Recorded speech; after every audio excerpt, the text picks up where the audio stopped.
Merci à tous les médias présents et surtout vous remercier de l'intérêt que vous portez aux activités de la Fédération gabonaise des sociétés d'assurance et au-delà de cette fédération à tous les assureurs du Gabon. Oui, on peut relever que la réélection du bureau exécutif de la Fédération gabonaise des sociétés d'assurance qui a eu lieu le 14 juillet dernier peut revêtir d'une part un sentiment de satisfaction de la part du président du bureau directeur et de l'ensemble des membres, dans la mesure où cette réélection s'est faite conformément aux dispositions de nos statuts et l'un des moyens permettant d'accéder à un poste de responsabilité à notre fédération est soit l'élection, soit un vote élection avec un vote bulletin secret, soit par acclamation, soit à main levée. L'Assemblée générale qui s'est réunie le 14 juillet dernier, dans sa partie extraordinaire, avait un seul point inscrit à l'ordre du jour, le renouvellement du bureau de notre fédération. Et c'est ce qui s'est fait. Nous avons pu obtenir, mes collègues et moi, l'assentiment de tous les membres de la fédération.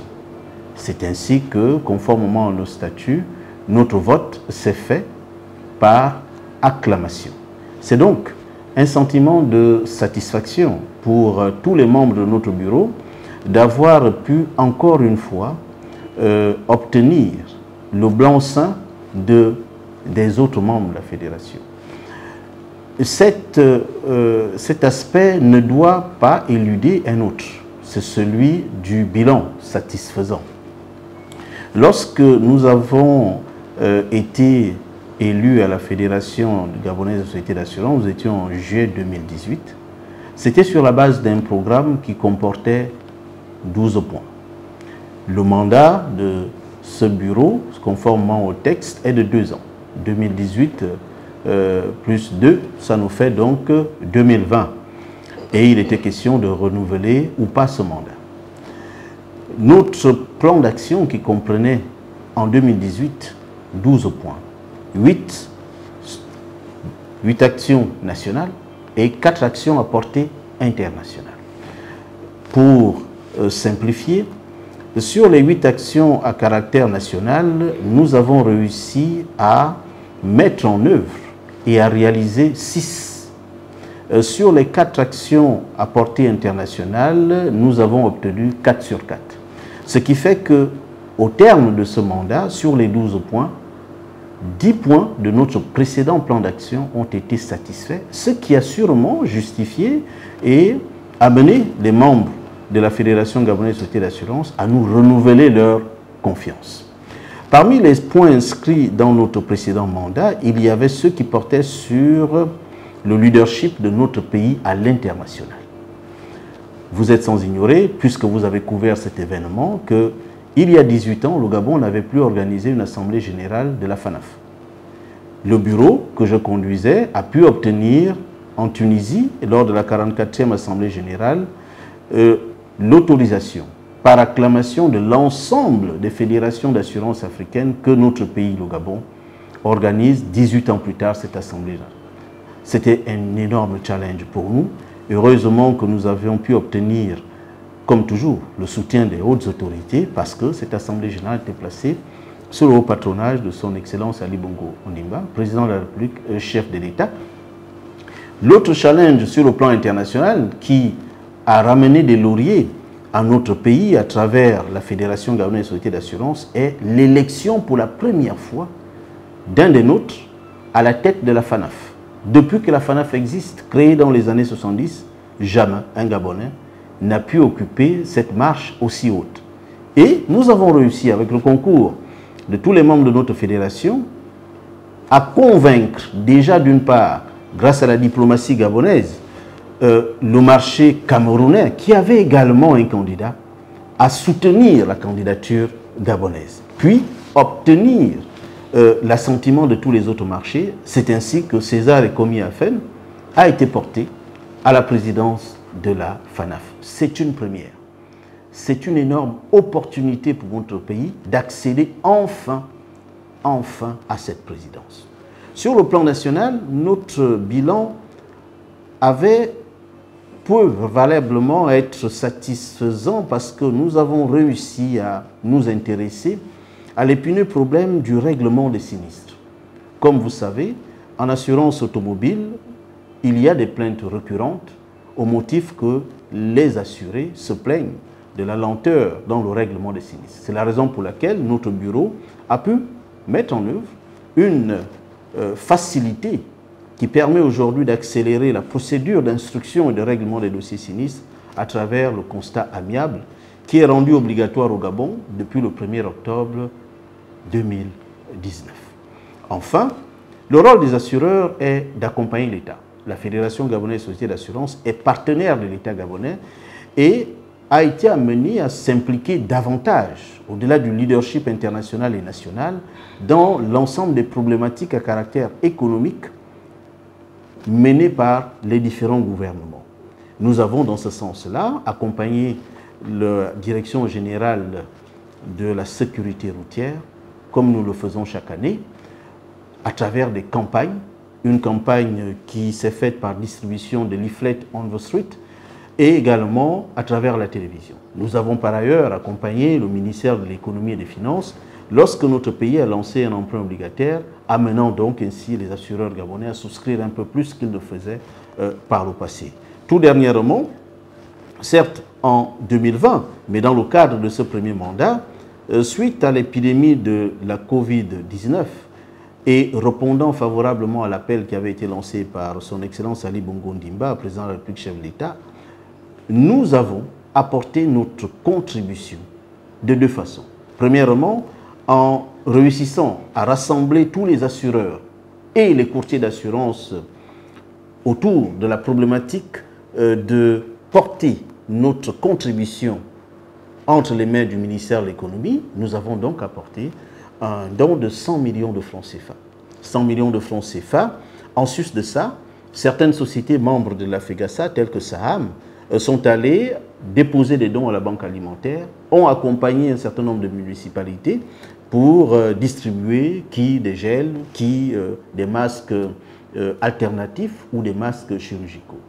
Nous sommes assez satisfaits parce que les membres de la fédération le sont du travail que nous avons fait, mais nous ne devons nullement nous satisfaire de si peu. On aurait pu faire plus et nous devons faire plus. C'est la raison pour laquelle, humblement, nous avons sollicité auprès de l'ensemble des membres qu'il nous soit accordé encore un mandat de 2 ans et qu'au cours de ce mandat de 2 ans, nous allons nous attaquer à des problématiques du secteur. Nous allons nous attaquer à une problématique, là, en partenariat avec l'État, visant la mise en place d'un fonds de garantie automobile. Mais je suppose que dans les questions que vous allez poser, il y a cet aspect.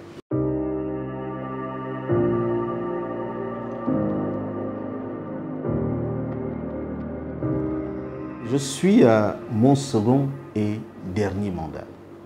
À la différence de certains, je ne compte pas m'oufouettiser à ce poste de président de la FEGASA. Je suis de cette génération, la vôtre, où nous pensons que l'alternance permet effectivement d'atteindre de meilleurs résultats.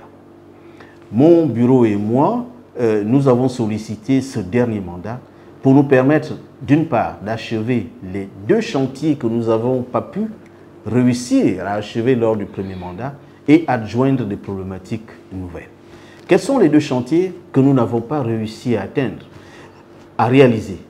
Alors le premier d'entre eux, c'est en partenariat avec l'État gabonais de mettre en place le fonds de garantie automobile. Alors qu'est-ce que c'est qu'un fonds de garantie automobile?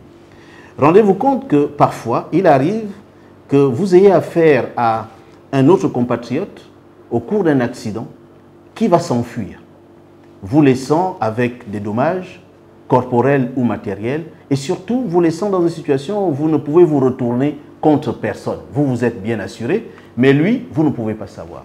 Le fonds de garantie automobile, que nous souhaitons de tous nos voeux, qui doit être mis en place par l'État en partenariat avec les sociétés d'assurance, a pour vocation de prendre en charge ce type de sinistre. Ainsi, votre véhicule sera pris en charge pour ses réparations par le fonds de garantie automobile.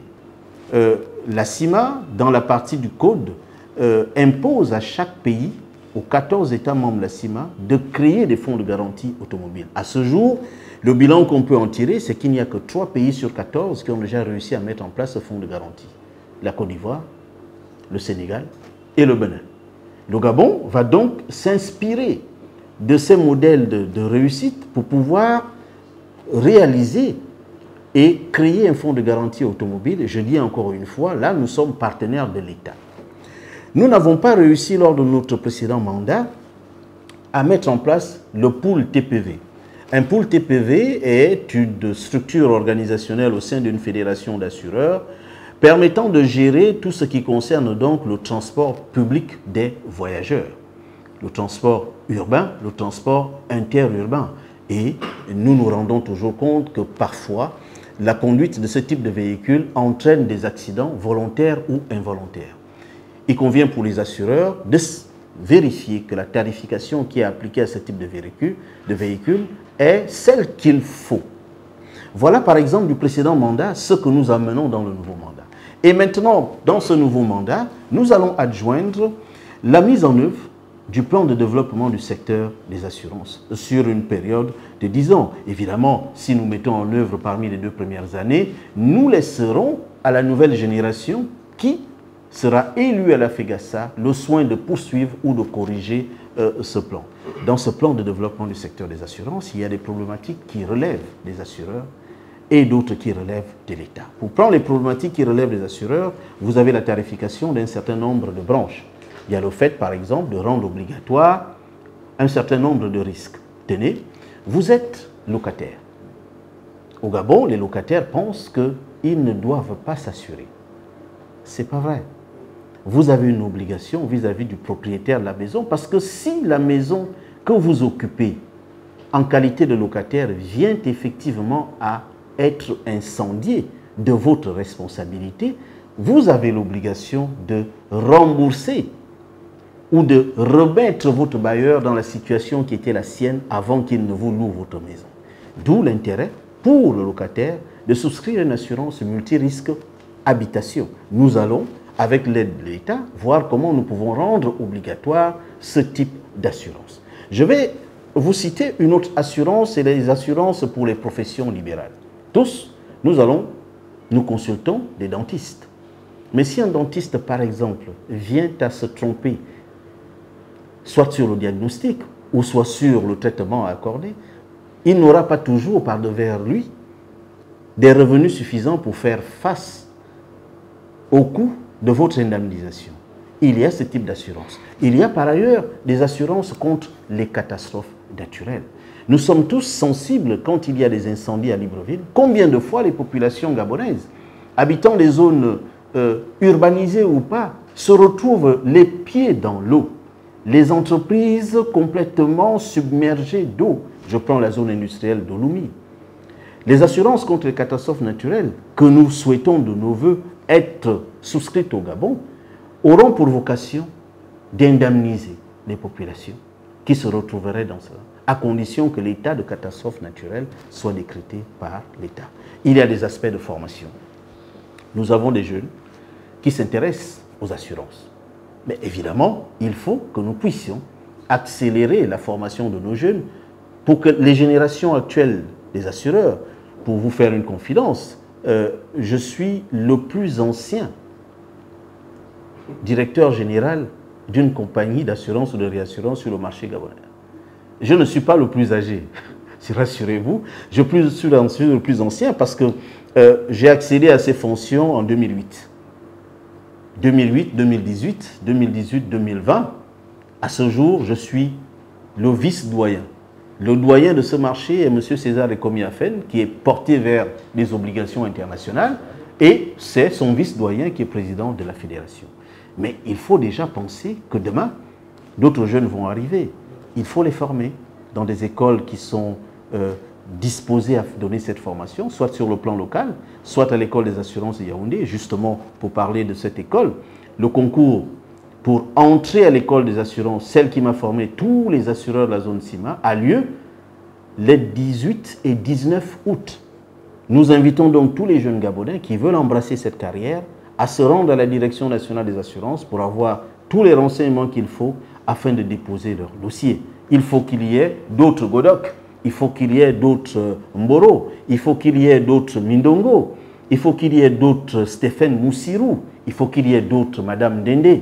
Il n'y a pas que nous. Si nous souhaitons que ce métier, que l'on dit hermétique, fermé, puisse intéresser le plus grand nombre de personnes, il faut que les jeunes Gabonais aient le courage d'embrasser cette carrière.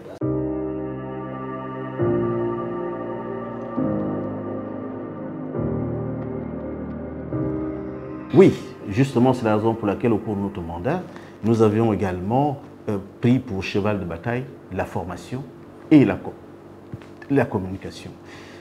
Nombreux découvrent la FEGASA aujourd'hui, mais c'est tout simplement nous avons changé notre manière de communiquer. Avant ce mandat, la FEGASA communiquait, mais peut-être pas suffisamment pour être considérée comme une association active, citoyenne, qui contribue au développement de notre pays. Nous allons vers les établissements. Nous avons des journées portes ouvertes, les ARESA qui sont généralement auxquelles nous participons, organisées par le ministère de tutelle. Et à l'occasion des ARESA, nous ouvrons les portes du secteur pour présenter les métiers de ce secteur-là.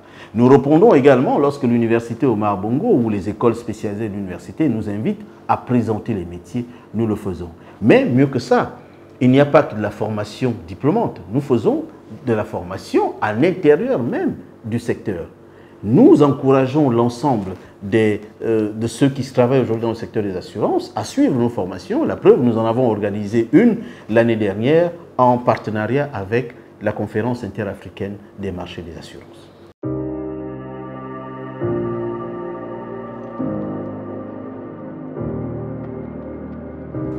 Moi, j'ai eu le privilège d'être recruté en 1998 au sortir de ma formation à l'Institut international des assurances de Yaoundé par celui qui était le fondateur des assurances au Gabon, Édouard Pierre Valentin. Je suis de cette école et c'est avec plaisir que j'ai eu le privilège de travailler à ses côtés et de bénéficier de sa formation, celle qu'il a bien sûr donnée à d'autres compatriotes. J'entre donc dans l'écurie de M. Valentin, recruté dans les sociétés au Gard comme archiviste. Vous ne pouvez pas l'imaginer. Oui. Malgré mon niveau d'instruction et mon niveau de qualification, M. Valentin m'a, pour me faire comprendre le métier et permettre à ce métier d'entrer, m'a fait commencer par les archives. Je peux vous dire que quand j'entrais chez moi, tous les soirs, ma fiancée était horrifiée parce que mes doigts étaient tout ensanglantés. J'allais chercher les dossiers dans les cartons et ça me blessait. Et ça a été si enrichissant que dans les archives de la société Ogar et Ogarvi, j'ai découvert un trésor immense. Immense. J'avais pu constater que les dossiers sinistres n'étaient pas complètement archivés. En technique d'assurance, on dit qu'un dossier sinistre est archivé lorsque la provision à payer est à 0. Mais au regard d'un certain nombre de dossiers que je regardais, que je consultais, je constatais que les provisions n'étaient pas à 0. Les dossiers avaient été, sur le plan de la bibliothèque, la gestion des archives, mis aux archives, mais techniquement, dans certains d'entre eux, il y avait encore des provisions. Ces provisions avaient pour conséquence d'être considérées comme des charges pour la société Ogar et obéraient une partie de ses résultats et sa rentabilité. Un beau jour, je sors tous ces dossiers et je fais un état.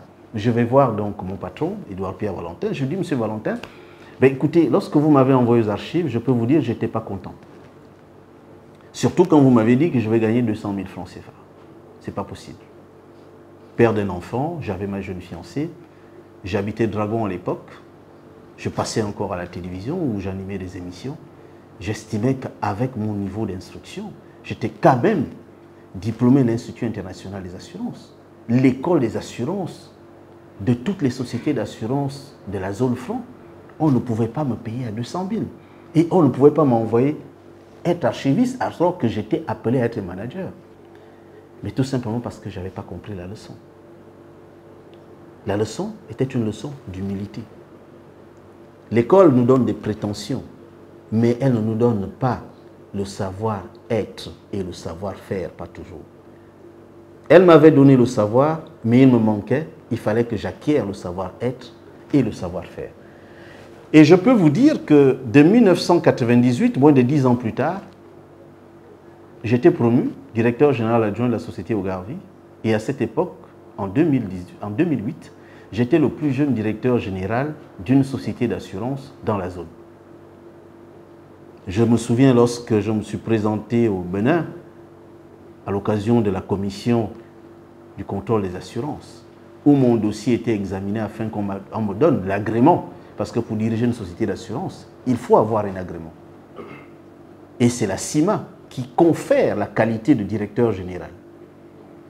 Votre conseil d'administration vous nomme, mais la qualité vous est conférée par cet organe supranational en regardant un certain nombre de critères.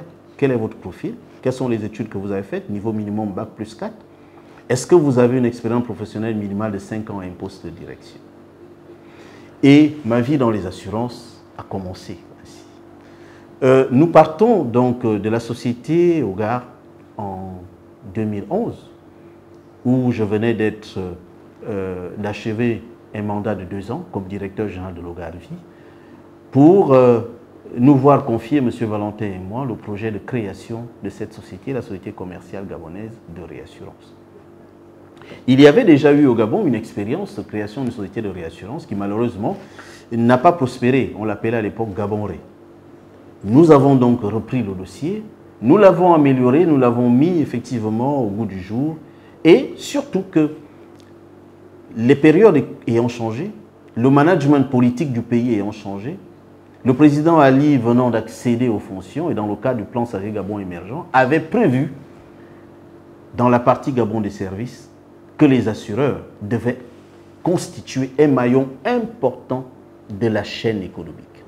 C'est ainsi que lorsqu'est décidé au Conseil des ministres de Port-Gentil la diversification des instruments financiers au Gabon, naît le projet de création de la SCGR qui est confié à 3 personnes.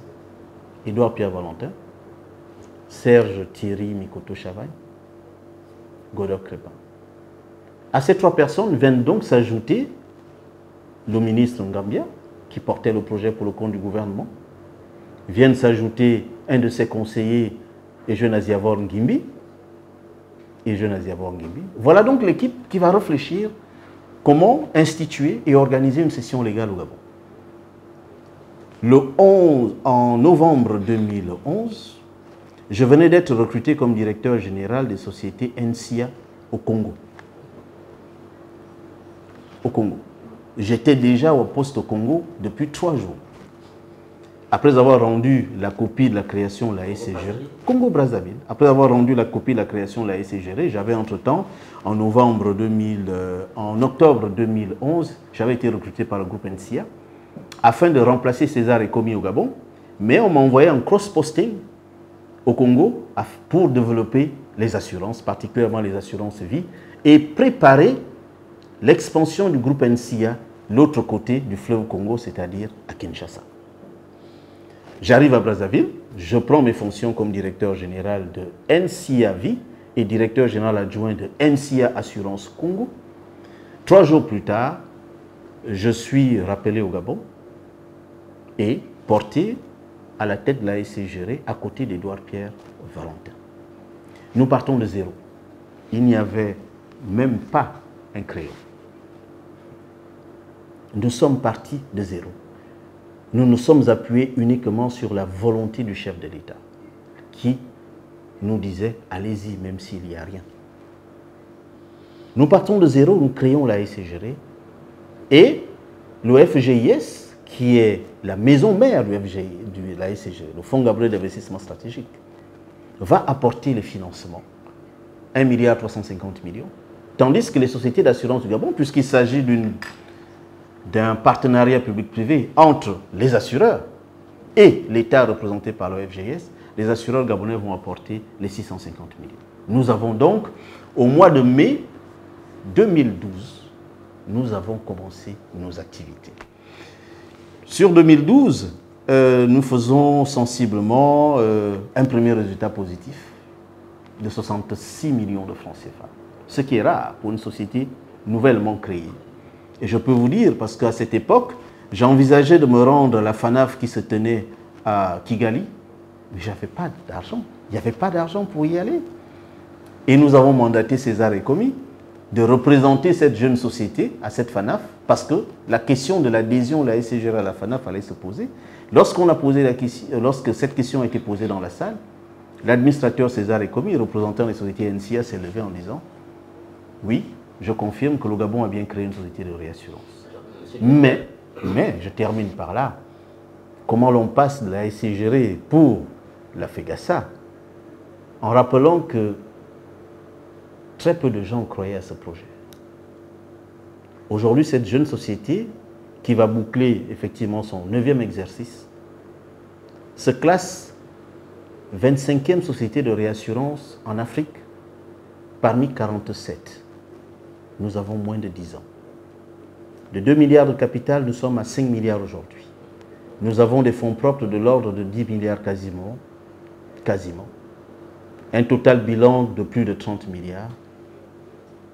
Et nous avons pu intéresser d'autres investisseurs tels que la Caisse de dépôt et consignation qui est rentrée dans le capital, tels que le Fonds souverain de la République gabonaise et d'autres partenaires qui souhaitent aujourd'hui.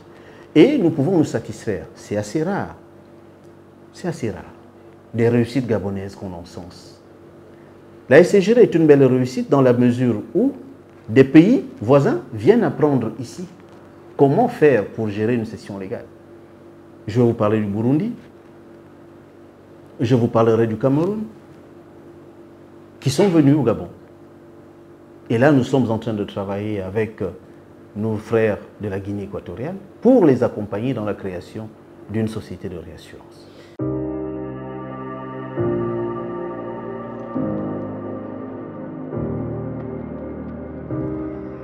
Le bien est intimement lié à la nature humaine. Les hommes naissent bons, disait Jean-Jacques Rousseau. C'est la société qui les corrompt. Nous sommes naturellement portés à faire du bien aux autres. Et pour être un bon assureur, il faut avoir cet amour pour les autres. Tenez, un assureur vie ou un commercial en assurance vie va oublier sa propre condition parce qu'il habite les fins fonds ou les bas-fonds de Dragon ou de Kingele, se réveiller le matin pour venir trouver le cadre ou dans une entreprise ou à la fonction publique et lui parler de son avenir. Il faut aimer les gens pour faire l'assurance. Et chacun d'entre nous doit être amené à s'interroger sur les véritables valeurs qu'il y a dans notre pays. Vous avez beau être un cadre dynamique, compétent, mais si cela il n'y a pas une espèce de retour vers les autres, je pense qu'on ne fait pas ce qu'il faut. Ce qui manque dans notre pays de plus en plus, c'est des exemples. Et la jeunesse a besoin d'exemples. La jeunesse a besoin de personnes dont elle peut valablement s'identifier. Vous savez, nous sommes partis de zéro, je vous l'ai dit. Et la SCGR ne m'a pas seulement amené à la FEGASA. La SCGR m'a d'abord amené au gouvernement de la République gabonaise. J'ai exercé les fonctions de ministre délégué aux eaux et forêts pendant 1 an. Et c'était un privilège d'être associé à ce niveau de responsabilité pour le fils de chauffeur de grumier que je suis, vous imaginez. Donc, l'humilité ne doit presque jamais nous quitter et lorsque nous avons à assumer des responsabilités. Parce qu'en fait, ce ne sont que des postes de travail que nous devons non seulement faire notre job lorsque nous sommes là, mais surtout ne pas perdre l'esprit qu'il faut projeter ces entreprises devant. D'autres, les générations qui vont arriver, vont pouvoir s'identifier à nous et de dire « tel est passé ici, il a été un très bon ouvrier, il a fait ce qu'il fallait ». Faire le bien pour l'amour du bien, c'est ce que nous devons tous faire, surtout sans rien attendre en retour. La majorité des salariés de la SCGR sont des jeunes, certains que j'ai eus à l'université comme étudiants, d'autres qui ont accepté de venir dans ce challenge. Challenge pour lequel ils ont dû peut-être abandonner des positions confortables, mais venir dans une jeune entreprise qui se crée dans un secteur où on ne voyait aucun Gabonais réussir, ils étaient peut-être un peu fous comme nous tous. Il faut parfois aussi un peu de folie, il faut oser. Et le Gabon a osé, et j'estime que ce que nous avons fait, nous l'avons fait pour notre pays, et que d'autres seront à même de faire mieux et d'aller beaucoup plus loin pour que cette société se pérennise, car elle offre de l'emploi aux jeunes Gabonais, car elle participe au développement de notre pays, parce que tout simplement, du fait de son rayonnement, elle permet au vert, jaune, bleu, dans son aspect réassurance, d'être présente. Lorsque la SCGR réassure des risques qui sont au-delà du Gabon, c'est la fierté de notre pays. Et il n'y a pas meilleure façon de travailler pour son pays que de faire ce don de soi. Chacun d'entre nous doit être capable de le faire. Le Gabon a besoin beaucoup plus aujourd'hui d'hommes et de femmes, bien sûr, capables de faire ce don de soi, capables de se sacrifier pour le pays, capables de se battre positivement et d'aller chercher à l'extérieur ce qu'il faut pour notre pays, capables de porter le vert, jaune, bleu loin, beaucoup plus loin que les 667 000, les 267 667 000 km² de notre pays. Voilà ce que je peux dire. Nous devons savoir raison garder, gérer ces entreprises en bon père de famille, faire acte de bonne gouvernance, projeter par le type de management les entreprises vers l'extérieur.